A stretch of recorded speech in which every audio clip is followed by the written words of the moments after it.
बिस्मिल्लाहिर्रहमानिर्रहीम। अस्सलाम वालेकुम दोस्तों, इस वजीफ़े को आप किसी भी जायज़ ज़रूरत के लिए कर सकते हो। वजीफ़ा शुरू करने से पहले अपनी हाजत की नियत करें और कामल यकीन के साथ कुरान पाक के इन अल्फाज को पढ़ें जो आपको वीडियो में आगे बताए जाएंगे। आप इन अल्फाज की ताकत देखकर दंग रह जाएंगे।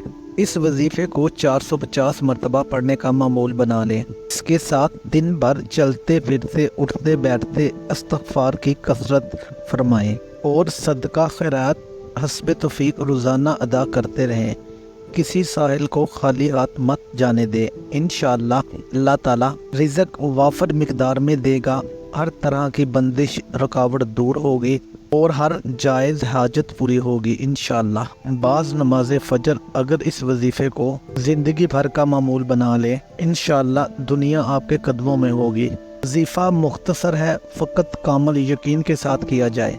वजीफ़ा ये है कि अव्वलो आखिर दुरूद शरीफ लाजमी पढ़ना है। हस्बुनल्लाहु व निअमल वकील 450 मरतबा पढ़ना है। इंशाअल्लाह आप इन अल्फाज का कमाल देखेंगे। भाई को अपनी दुआओं में याद रखें और इंशाअल्लाह मिलते हैं नेक्स्ट वीडियो में। चैनल को सब्सक्राइब कर लें और वीडियो को लाइक कर दें। अस्सलाम वालेकुम।